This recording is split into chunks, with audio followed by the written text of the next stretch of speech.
session, as we just been introduced, we're going to discuss about the benefits of artificial intelligence in the field of customer experience. Obviously, I could have asked a famous or infamous chat, which I won't name, to just draft a 1-minute introduction to present the panelists, but I won't. I'd rather give a personal and human touch by introducing once again our expert. And this guy is expert in the field. This guy knows it all about artificial intelligence in customer experience, but they know not just everything, they know pretty much everything about everyone in the room. So if we start with Sven, what you've eaten yesterday, what you like, you don't like to eat, he knows from Talabat. Thank you very much, welcome. Then coming to Steven, next to Sven, Careem. So where you live, where you want to go, where you need to go, he knows it all. Francis, DAMAC properties. If you've ever done an investment property investment, or if you want and considering doing it, through their data analysis, he certainly knows. Coming to Abhinav, well, Namshi, he surely knows your best fit. And coming to Kostas from VoiceWeb, if you've ever used your voice for that command, my voice is my password, that's what you're here for, right? So first and foremost, can I ask each one of you to introduce yourself with a very brief, let's say 60 seconds elevator pitch, your background, your role, and what you're here today. Okay, cool. Hello, I'm Sven. I'm originally from Germany, moved to UAE 8 years back, spent 4 years at the Bissell OLX, moved then to Careem, and now it's Talabat. My role is CTO, which I have since 10 months. I look after the engineering organization, data, security, and everything which goes around information in the company, and actually try to build an organization which is effectively moving and actually bring you the next best experience you can have. Thank you. Thank you. Stephen. Yeah, thanks. My name's Steve Kruger. I'm CTO of Careem. I've been here in Dubai for 3 years. I joined them from Southeast Asia, where I was working for Grab, very similar company to Careem. Prior to Grab, I was with IBM for the longest time, Xerox Research before that, and Sun Microsystems, for those who remember, an amazing company. Thank you. Hi, Francis Arul. So I'm the group CEO for DAMAC. Prior to DAMAC, I was in luxury retail and franchisee retail, Alshia Group, and LVMH, based out of Paris, France. Prior to that, in investment banking for Societe Generale and ABN AMRO. And I also worked in supply chain and logistics for General Motors in the region around 2 years, in Kuwait almost 4 years. Thank you. Thank you. Abhinav, what about you? Good afternoon. So I'm Abhinav. I head the data and AI in Namshi. I've around 1.5 decades of experience in this industry, spanning from data, BI, AI, B2B, B2C, in telecom, fintech, and e-commerce. What I do mainly is haggling with data in the company. That's all. Last but not least, but from Greece. Well, my name is Georgiadis. I'm the director of product in VoiceWeb. So we have a vision. We imagine businesses providing great customer experience to end users. So I'm leading a team of talented people that we want this vision to come to reality. So I'm responsible for building the strategy and the roadmap and the vision of the product. And in VoiceWeb, we are using all the AI, the conversational AI technologies around that, which mean natural language processing, natural language understanding, speech recognition, emotion detection, sentiment analysis, all these. I mean, the list is on and on. So very happy to have you here, and very glad to see you outside in our booth and discuss your business needs with all of you. Thank you. Fantastic. Thank you, and welcome to Dubai. Well, when we talk about AI and customer experience, customer services, there's one concern that the end of the funnel will have, which is how their data are being treated. So let's address right away the elephant in the room. Sven, what can you tell us about data governance? Okay. Data governance is an interesting topic. Like nowadays, if I look around us on the panel, all of us have a data warehouse where we collect data. But also, if in the audience, I mean, most of you are most likely using Instagram, LinkedIn, Facebook for the older generation. So there is a lot of data floating around. Some of that you submit consciously, and some data is collected unconsciously. So to build products that engage customers where you say you can have a prediction of the future behavior of interest, what would be suitable service for you, you will need to collect data. The big question is how you keep it safe, and also who has access to it. So in Europe, you have very strict guidelines about data governance, which governments enforce. In banks, you have a similar. But in most countries, you still don't have those guidelines. So it comes up with how governments regulate it, but also how companies have their own policies. For example, for us, we have a very strict policy of saying we try to separate the identity from the data. It's usually only linked by an identifier, and then you can say, as long as you have the identifier, you can only work with the data, anonymized data, and I cannot link it to a person. That's one form of protection. But then that's also the question of who can access it. So if you use automatic tools which analyze data and train it, use it for training of models, then actually there is no harm. It's just a model which can help you to provide a better service. And then you need to regulate who in normal teams and operations can access data. And there I would say you want to limit it, that you only can access anonymized data. You don't have access to personal information. And then you have this famous maybe one letter and then asterisk to cover the rest of the data that you can not see what it is, or actually you limit the access completely. And one way to do it is, if you look at companies, how we access data or give permissions internally, when a company is liable, it's fairly widespread because the decision-making is easy. It's like, okay, I guess you need it. Once you move to a place where you make the person personally liable for access to information, you will think about, do I really need access to information? Do I need to get a permission for it? And that actually what helps us to say, if you make the person who gives access to data is personally liable, you actually ensure a bit tighter control, and actually you see that the access data is way more sparsely and actually way more controlled as you would otherwise. Because you're making in that moment the employee, because by person you refer to the employee, yes, more liable, yes, on the data that is access to. Yes, so it's usually a role of a senior director or above who has the permission to give access, but then they're personally liable for the person who has the access, which helps a lot to control who gets to see data, who can use it, how it's used, and where it's used. Absolutely. And that leads us to technically, the reason why we want to have this data is to enable and improve the customer experience. Yes. So to Steven, what are we looking at customer experience journey? How will AI transform and enable customer experience in the future years? Mm-hmm. Right, so look, I think any CTO who's worth his salt has been spending the last 6 to 8 months trying to answer this question. It's suddenly top of mind for pretty much every CEO in the world. If you're not working on this, you're going to be behind. So we've been trying to figure it out. Now, there's a couple of approaches. You can do the on the glass, just adding some capabilities using natural language interfaces to some existing AI engines. But what we're trying to do at Careem is a little bit more fundamental. We believe that this is a inflection point in our abilities to serve the customers in ways that we haven't been able to do in the past. And what this means for us is making technology disappear. Previously, any of our products are probably, we measured in clicks, but 3 to 5 to 10 clicks away from execution of whatever the customer journey is. When you open the app, you need to pick the rides icon, you need to select where you want to go to, you want to select where you are, what kind of a vehicle you want, and eventually, after 10 clicks, we get you a rider, a captain assigned. But why can't we be smarter about these things? We need so much data about you, but not only about you, about other customers that are like you. And we can start inferring patterns. And this is really where some of this AI technology has made incredible advances very recently. This is the generative part.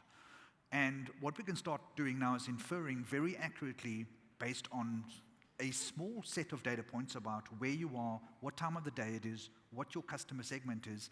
And instead of just making you go through this whole process, we can just have a big fat button that says, take me home, because it's home time, or take me to work because it's going to work time, or just show you the burger that we know you're about to order. We want to get it out. We want to get out your way. We don't want the interface to be like prettier or have a better theme. We just want to get out your way and let you do the job. And I think this approach is fundamentally different to what's happened throughout the ages with the very public failure of something called Clippy, if you remember it, where really it just gets in your way. We don't want this technology to get in your way. So where it's going to change our customer experiences is not going to be a pure tech solution. This has to come from the customer journey, which means it's a product tech journey that we need to do together, and we're going to fundamentally rewrite our systems. Where it ends, I don't really know. The accuracy of this thing is yet to be determined, but our ability to process data accurately, smoothly is really, really novel. And I think this is where we're going to see some changes. The whole customer journey gets much simpler from here on out. Yeah. Am I correct to say that the ultimate goal would be to provide the end customer with AI service that doesn't require the customer to be tech savvy? At the end, right, everybody should be for everybody, regardless of the age, the background, their studies. So they shouldn't be afraid to, oh, no, I don't know that technology, I don't have that downloaded somewhere, but as you said, big fat button and that's it. Yeah, so some personal experiences with various ways that we're surfacing it up in people's journeys, and we're all users of this technology ourselves. We're coming to a certain set of realizations, and the one is that it's not as trustworthy as it sounds. Like AI sounds real confident. It gives you an answer and it'll like, the world's flat. But like, no, the world's not flat. And it's this crisis of truth that we're dealing with, and we have to make sure the data is right. So fundamentally, you need to work on data accuracy. Data is the biggest problem that everybody has. There's just so much data, there's so much bad data, there's so much noisy data. Separating that out, having solid data sets so that when you do actually depend on the results of AI, it's super, super accurate, because humans are really smart. They get bored really, really quickly, and they can spot nonsense from a mile away, and we don't want to give them that. Thank you, yes. Now, coming to the real estate market, I believe that during the pandemic, if we needed to rent a new place, we all became familiar with the virtual tours. But there's so much more that can be done in AI for the real estate industry. Can you give us an example of your most successful latest initiative? Sure. In DAMAC, first of all, we have an approach of human intelligence with AI, right? And we want to keep it simple. So we have multiple use cases, especially for customer experience. So in real estate, it starts from the inquiry, then booking, and the journey till the handover. Once the handover is done, then it can be the owner staying in the property, or it could be tenant. So we are kind of approaching in a simple, keep it simple approach. So whatever the customer is contacting our center for any queries, we want to use AI plus human intelligence. So what we are doing is we are building our own AI model. Also, we are testing, I call it as the proof of value, using the famous chat AI to kind of analyze what is the customer pain points, what kind of complaints we are getting. So we have a lot of voice, we convert the voice into text. Again, as you said, data is very important if you are garbage in, garbage out. So make sure you have the right data, curated data. On top of this, you plug your AI model and teach the model. And get the insights from those models and go back to the customer and focus on the customer where the real pain is. So we want to keep it simple. Approach is to focus on certain customer where they go through the pain and give them the service.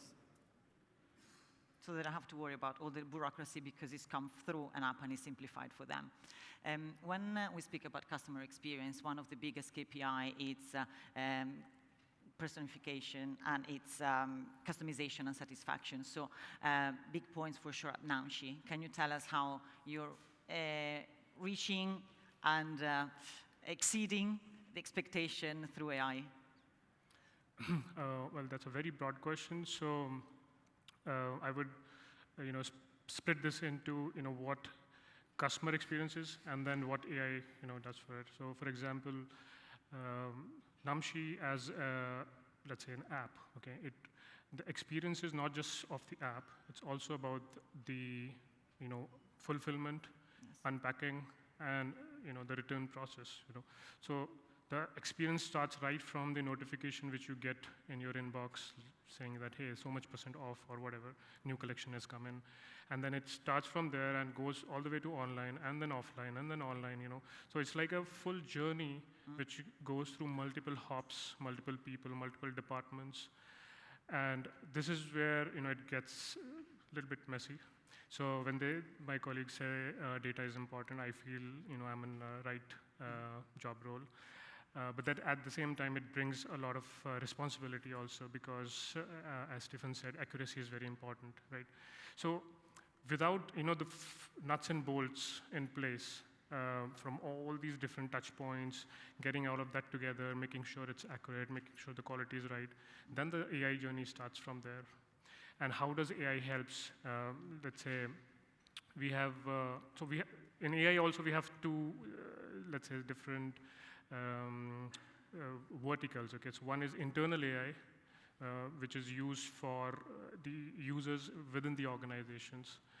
Most of the time, like the customer look at AI as a chat bot or box or something like generating these images or videos, generative AI.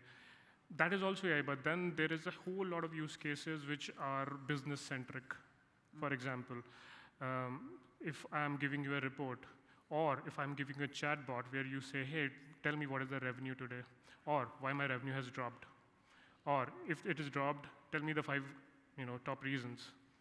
This is also generative AI, right? But this is to be used within the organization, right? And it creates immense value for the users across the organization, because now they don't have to go across and fiddle around all these reports and dashboards. Everything is on their fingertips, which means they can make decisions quicker. Imagine somebody like Stephenson and Francis sitting here, and then you pop up a question, and immediately they look up the answer, and then So that's the power of AI. So that's one section where AI serves the internal users. And then there is another section which all of us know, the chatbots and so on and so forth, which the recommendation, the personalization, which we bring on the website. So we are moving towards a direction where, imagine you scroll through the app and you will get personalized articles based on what you have browsed or bought in your past, right? So that's the level where we want to reach. Excellent. You did mention a few times chatbox, and we have the expert of chatbox, right? So in your organization, what's your experience and how artificial enhanced chatbox can improve customer experience? Well, actually, chatbots and customer experience, they go hand by hand because, let me start with, the bigger picture. So chatbots, they are always there, 24/7. Always there for you. You don't have to wait, for waiting queues, so you get the service right away. It's scalable. Chatbots are scalable. That means that you may have as many chatbots as you want. So hundreds of thousands of interactions with your clients, at the same time. You can use, with chatbot, you can use voice communication channels, so you can call a bot and you can talk to the chatbot. You can text, you can use, WhatsApp, Telegram, Facebook Messenger, any communication channel that you want. So going further down to more, important stuff, we have data analysis. So chatbot, because they know the interaction, they see the interaction with the customer, so they can analyze those data, so they can give a complete solution to the company. So they can analyze the data to see trends. What people are asking, what they're demanding, what products are, the most popular ones. What are the problems they have with your services? And going further down, have predictive analytics, for example. So we know from the previous interactions, we can predict even the product that you will ask. Or you can predict the happy path. So, we can, we can drive you to a happy path because we know that this will make you happy. Going further down, which is maybe the most important in chatbots, is personalization. you know, it was a few years ago, you were buying a service or a product because, you know, everybody was buying it. So you say, okay, since everybody's buying this, so it might be good. But nowadays, that we have access to all those data, we want personalized experience. So we want to build something for you. So we're using all the information from the previous interactions that you have done with our chatbot. So you have done so many interactions, so we know what you like, what you ask every time. And if you have the ecosystem of, you know, CRMs and all the systems around the user, we can use those information to provide to you specific information. So the last thing is that, you know, this is not static. The more you talk to a chatbot, we learn, and we have this self-learning thing. So the chatbot gets better and better all the time. And the cherry on the top, you know, we are living in great days that, you know, we have LLMs and generative AI day, so they are coming into the picture to empower the chatbots in order to, you know, to skyrocket the customer experience if we use, you know, LLMs and generative AI wisely. So at one point, I will stop asking for, can I speak to a real operator? Because chatbots will be so good that it will provide me with the all. Well, why people are asking every time to talk to an operator? Because this is the human interaction, and this is what AI tries to. We're getting there. Yeah. Not replace, but probably even overcome, right? Challenges, Sven. Can you tell us, when implementing artificial intelligence initiatives internally, what are the main challenges that our organization faces, internally and externally? I think these days challenges are that first, since some company publicized general availability of AI is, if you talk to executives like, I want AI now, last month or a year back. So it's very much AI will solve every problem, which inherently I would say it's not true. It's more like find a proper use case where it can be helpful. But it is right now hailed from many sides as the solution to our problems. I mean, go back 2 years, blockchain was solution to everything, now AI solution to everything. The next thing will come around in 2 years, that's then the solution to every problem. The other thing is also about finding people who can use it or who know the potential and have the imagination to do it. As over the last years, AI or machine learning was a very specialized field. I believe it still is. But then having people who are understanding its capabilities and actually allow you to implement it properly to its full potential are still rare. So getting the people actually in place or find them who really help you to leverage it and understand limitations and capabilities is still a hard thing to do.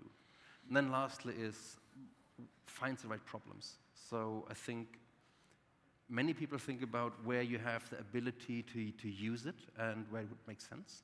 But then if you dive deeper, then there might be easier ways to achieve a similar goal.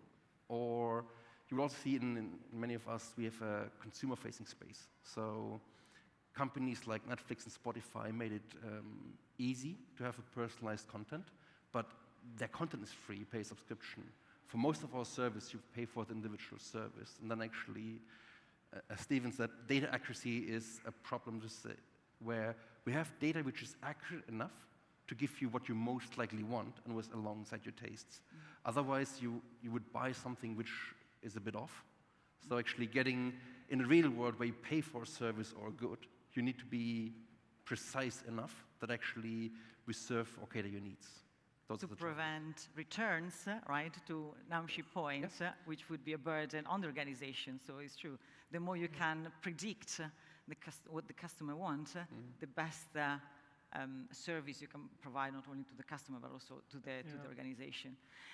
Steven, looking at data analytics, how does the AI-driven analytics, data insights help organization to gain a deeper understanding of their customer and provide with the best choices? Yeah, the techniques are slowly evolving and becoming kind of a known science. We're still a little bit of art, but moving towards science. And chatbots are a super good example of how things are changing rapidly, because when a customer is using a chatbot, you've already failed the customer. Nobody goes to chat because they're having a happy path journey. They're going there because their captain's late, their burger was delivered cold, something happened, right? So you're off on the chat like, I left my phone in the car or something. You failed the customer. Now it's on us to actually win that customer back. So the last thing you want to do is drive the customer through another set of hurdles and asking silly questions like, what can I do for you today with a big smiley face? Like, you really want to strangle the bot, right? But what if you could suddenly just look into the customer's context and say, hey, like, I can see this customer's been waiting 45 minutes for a burger. That's probably a little bit too long. Let's have a reorder button. Let's have a, can I fix your life in some concrete way to win you back quicker than putting you through all these steps? Like, what's your order number? What's the context? Like, we don't need to do all this stuff anymore, right? So providing context to the AI and then allowing it to make some decisions based on that context cuts out a whole bunch of those steps. And hopefully we don't even need a chat anymore.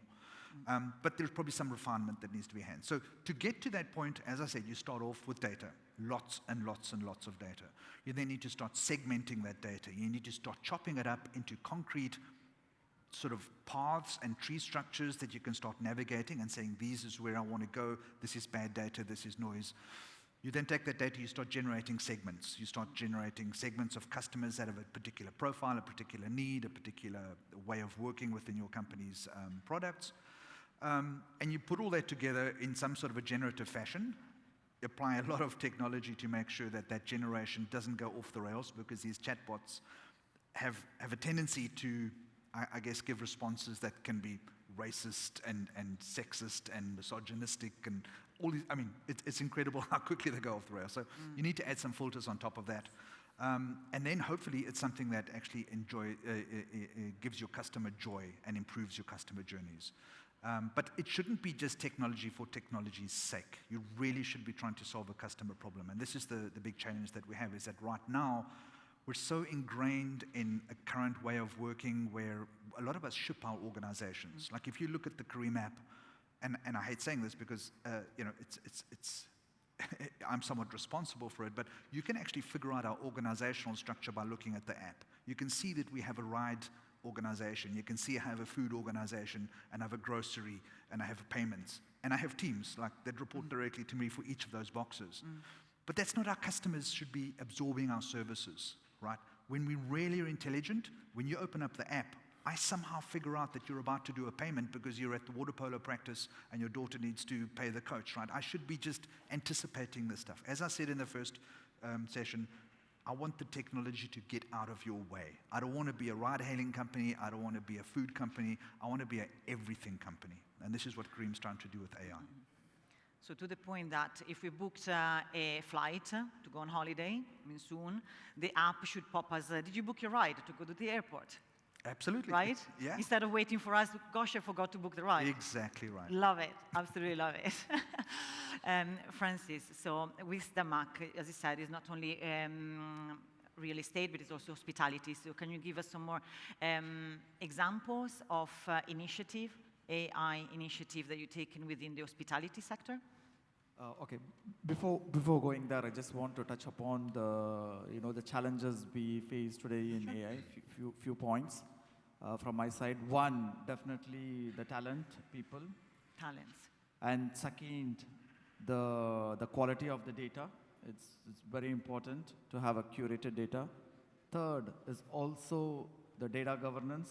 I'll call it as a info or cyber security. So we need to be very mindful on this. Above all, the challenges I faced in my career is adoption. So for example, in real estate, one of the key aspects is collection. So how to make sure we get the collection from our clients based on their payment plan, and which customer to focus or help them not to default, right? So it's always between AI prediction versus the human, the experience of our, I would say, client advisor is a challenge. Initially, they don't want to believe the recommendations coming from the AI. So that's where we had the challenge. And in the retail world, if I go to the retail world, it's about the assortment planning, or it is about allocation of which channel, what assortment should go. It's always a kind of debate between merchandisers and the AI prediction. So for me, adoption is one of the big challenge today we have in any AI model, but it takes time With maturity, the people will adopt. To come back to the hospitality, in my current experience and in my previous experience, we use the customer input to give more end-to-end kind of a service, especially when it comes to loyalty program, right? Sure. So A makes very simple all the analysis you want to do to see where is the customer behavior, so what kind of products the customer is buying, how I can do cross-sell, upsell, and also give a different experience. A customer always going to your beauty or fashion, give them experience of having fine dining. So these kind of, I'll say, cross-sell, upsell. To do this, you have a huge volume of data the humans can't do. That's where the AI comes in, and the model you build will help you to get these insights and use these insights with the combination of human intelligence and give the service to our customer. Perfect. Abhinav, obviously speaking about retail, you're one of the gurus and the kings of retail. One of the biggest fears is losing the customer, right? Is customer churn. How does AI and being able to have access to all the data can enable you to improve your customer retention, so not lose? So in our case, since we are very closely connected with customer, we are at B2C, right? So we have our app in their phone, right? So we have a lot of touch points with them, using which we can bring them back into the funnel. So measuring, first is the measuring, whether there is a possibility of getting churn or not. And then a couple of actions after that. So all of this is, let's say, a model which is built, which has a context that, hey, if this happens, then this could happen, and this happened, then this could. So there's always a probability of what next around a customer's action. So what is the probability of this guy buying in the next 1 month? 1 or 2 months, because that's a cycle. You don't buy clothes every day, right? So within this cycle, what is the survival of this customer? And based on that, we can take whatever actions we want. You were just mentioning earlier before coming on the stage that you have a very high percentage of loyalty, right? Loyal customers, recurring customers. What do you feel keep them so loyal to Namshi, where there are so many other e-commerce platforms? So we look at loyalty a little bit different. We look at the quality of assortment and the offering itself as as attraction for the customers to come back and buy again. Instead of we chasing customer that, hey, come back to our app and buy, we rather replenish in a way that we see that, like, we try to predict the fashion of the season. So a big credit goes to the commercial team. Again, the internal AI tools help them say that, hey, this sort of products are fast-selling, bestsellers, repeat them, buy them again, and so on and so forth. So that gives a lot of insights into what is selling, what is not selling, what should be stocked up, and how long it will take to get this on board and online and so on. So which helps them to keep this whole cycle of keeping the products online and keeping the best styles and products, SKUs on the app. So this keeps people coming back and back to check whether they have the new arrivals and so on and so forth. We have like 70-80% retention, which is because of this aspect, not because we are constantly bombarding them with emails. It all sounds obviously very brilliant, but there's always a risk element, right? There's a risk element in relying too heavily on AI.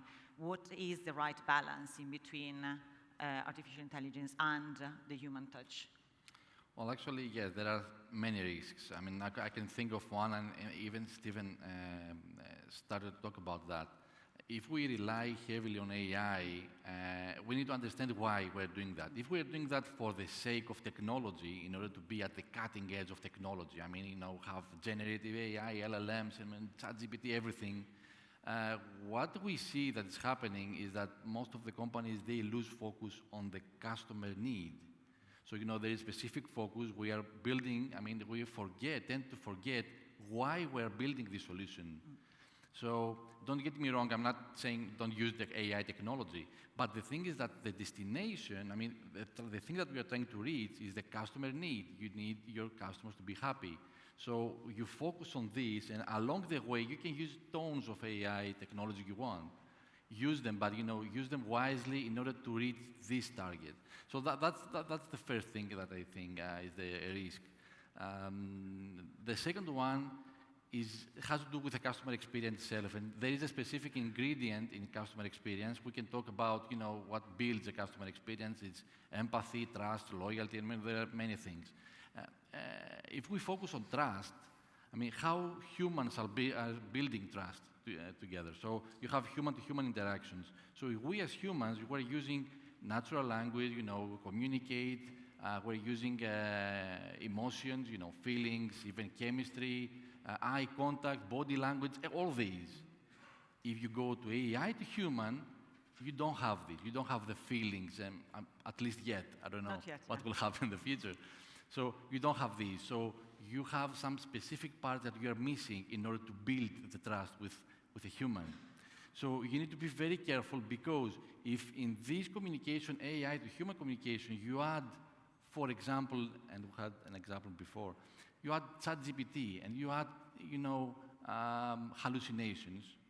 So you start to say things to the customer that they are partially true. They look very, there's truth behind, but there's no truth behind that. So you start losing trust. And, if you lose trust with your customer, the customer experience will collapse. So two risks, I think. Just we shouldn't use technology just for the sake of technology. So we need to focus on the customer need. And the second one is that AI and trust, because AI are predictive models, they're unpredictable, actually, for us. So they're predicting something, but doesn't mean that it always works. AI and trust don't go hand by hand. No. So we need to be careful on that. Yeah. I would like to do one final round, a quick one, with your tips. Obviously, we have organizations on one side and end user on the other side. So what is your tip? What is the best suggestion you might have in order to stay always ahead of the time in this rapidly evolving digital landscape? I think it's dare to experiment, like try something new, see how it works, and then find the use cases where you could apply it. Like, again, avoid I have a solution, now I find a problem for it. But once you understand how a certain technology can be helpful, you will also see or understand how it can be applied to certain problem spaces. And then go back to your customer needs, find the problems you want to solve for them, and then you would see how new technologies can actually help in solving such problems. There's always many ways, but things that were in the past impossible are now getting closer to realization. I remember an interview I read many years back with the head of research at IBM, who said, if 80% of our experiments succeed, we're not trying hard enough. So that actually is a quote of 70% of all things we do should fail, and we should know why. And then a couple years later, when we have more capabilities, we should reevaluate them, and then if we can now do those services or can have those capabilities. And I think we should approach in a similar way of saying, do some experiments, expect them to fail, but learn what you need to solve later those customer needs. And then as time evolves, we get more capabilities and actually it becomes possible. And then remember them and try again. Very nicely said. What about you, Stephen? Right, so look, one of the reasons I work for Careem is it's one of the few companies that has as a core company value some solid fundamentals about wanting to create impact in the region and uplift the region. Now, AI is a tool that allows us to do this at scale and at an unprecedented pace. However, it can be weaponized. AI is super powerful. It's super untrustworthy right now, and we don't know what the hell we're doing with it, right? So we have to come up with some principles, and some of it's going to be mandated in law. Some of it you have to develop as part of how your company culture works. My personal framework is evolving, as is everybody's. And I feel the way I want to approach this is you can use it to sell more. You can really weaponize it and make it so enticing to get more out of your customer, wring more money out of them. But you can also use it for forces of good. You can use it to solve more for them. And for me, this is going to be the watershed. How do I apply AI? Is going to be to solve the customer problem in a much more efficient way and in a much more accurate way. Not to sell them more, but to solve more for them. Yeah, love it. Thank you. You gave me goosebumps, actually. In DAMAC, our chairman, he wants to be the early adopter of AI, but we keep it simple. So what we want to do, I call them as internal customer. We almost train 500 plus people to use AI technology in simple things. It can be content creation, it can be copyright, it can be even to write job descriptions, right? So keep it simple, start small, and you will fail, but keep trying. So that is our motto. Plus, we also do a kind of our own model to do price predictions and predictions in the collections and in multiple areas. And also, we do a lot of proof of concepts to make sure how we can leverage the technology, try with small subset, and if it is giving the right results, then industrialize and use it for the larger scheme of things. So keep it simple, adapt to AI because it's there, it's now. Yeah. As we continue, we might have a couple of minutes to answer questions, so be ready. Go ahead. I'll keep it very quick. No. So the only tip I would say that, don't be afraid of trying new things. But at the same time, always keep the objective in mind because you will always be evaluated on how good your model is or how engaged your customer and user is and what value it brings. So if there is, you cannot prove the value with the model, then there's no point, right? So get the feedback early on and keep improving, So start early, get the feedback, and, that's it. Listen to the customer, but also the internal customers, yes, right? internal, so whether they're your vendors, your employees, the customers, yes, the yes. feedbacks. All of them, yes. Yeah, learn from Everybody's feedback. important. Absolutely. Kostas? Well, if we want to stay ahead, as you said, in the future, using disruptive AI, and we don't know what is about to come, I think that we should build in every company the culture of innovation. And throughout the company, from the developer until to the stakeholders. Everybody should be on this journey, first of all. And secondly, most important part, because we have all these innovative things, when we have innovation, we need to learn to unlearn. Because we learn specific things now. Unlearning is very difficult if we want to have innovation. And the last important thing is that it has to do with data. We usually capture data that we want for our solution right now. So we have a solution and we take the data and we use this data. I think that in the future we should capture data now, more data now, because in the future when a new technology will come, we will already be ahead because we will already have the data that we need when everybody else will be, trying to get those data. So I think capturing more data that you can today, it will help you in the future. Yeah.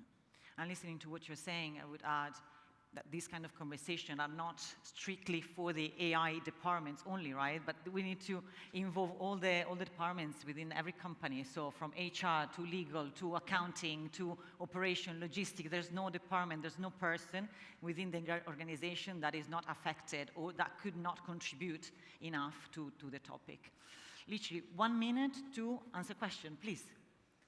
Can we have a mic? Can someone have a mic? Can I steal your mic? Can I steal this?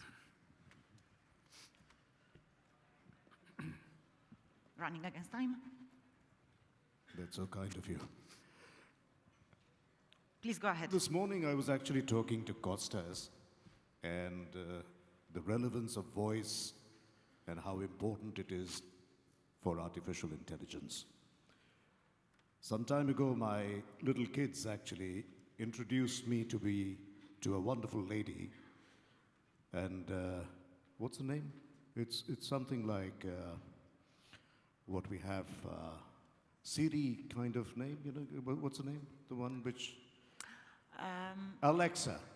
Alexa. Yeah. Alexa. And they started asking Alexa all kinds of questions. Yeah. And Alexa continued to answer all of them. So my question actually stems from the inspiration I found from Alexa.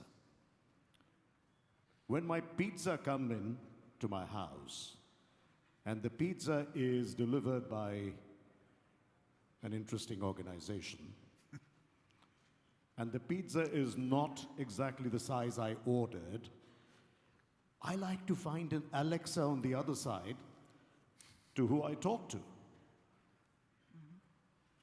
When I need a car, I like to speak to an Alexa to simply say, Alexa, can you send me a nice car?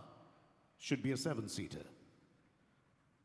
And I pick up that word from what Kostas said when he mentioned that the feeling has still not come into the voice. I shouldn't be naming this, but one of the telecom companies who I use for my mobile phone, when I call them, nowadays they're on another voice. And the voice, first of all, warns me to say, speak normally. We know how to answer your question. And very quickly I realize that the emotion is missing and the pre-fed answers are so stereotypical that you really do not find the answer. So I, out of frustration after 2 minutes, tell that Alexa of the telecom company, would you please put me on to someone who I can speak to? So in this long question, which I didn't want to make it that long, I wish you gentlemen to kindly inform me and tell me about the possibility of finding that one Alexa who will have a little bit of feeling through artificial intelligence and who can talk to me more normally than I can talk to her. I wish there was a quick answer for this, and it will take days to discuss about finding this kind of assistant. Actually, you are mentioning assistant. I mean, Alexa is a general domain assistant. So what we are building now is building domain-specific chatbots, because Alexa can answer everything for you. So it has specific services. Yes, I mean, I mentioned before about the vision we have. It's not easy. I mean, if it was easy, everybody would be happy in this room. So yes, we're getting there. The technology is there. The speech recognition is much, much better. Even the speech synthesis, the TTS, as we say, the text-to-speech, is very different than it was, 10 years, 5 years ago. You had this robotic voice talking to you. So even the voice, it matters. It even matters, I mean, if we go in more detail, it matters how fast I'm talking to you. For example, if you call a company and you have a problem with your card, and you are outside and you say, my card is blocked, I have this kind of problem. You're speaking, fast. And you have the system saying, okay, so can I take your name, for example? It doesn't work. So you need to match even the speed of speaking. So we are using these technologies. I mean, I can't say that we are 100% there, but there are things that we can improve day by day in order to get there. We want to feel, to fill this gap, as we said, the AI to human, because we don't have the feelings yet. And I believe that our children can speak to Alexa in a better way than we can, right? They know how to speak and to talk to them. Let me just add a quick one here. So basically, a human kid, like a child, takes like 2 years to learn, right, till it becomes toddler. Then it takes another 4 or 5 years when it learns something, in kindergarten and so on. By the time emotions come in at the age of, I guess, 10-ish year, when the kid has started to learn and respond to, emotions with the parents and friends. And then you will find a 30, 40-year-old also doesn't have emotion. Many adults are like that. So we are in the toddler stage right now in the AI industry. Just started to speaking, started talking, and then these emotions will come in. Come back next year. We'll see where the conversation is gone. I'd like to give a warm round of applause to the panelists. Thank you for being such a great contributors. Thank you.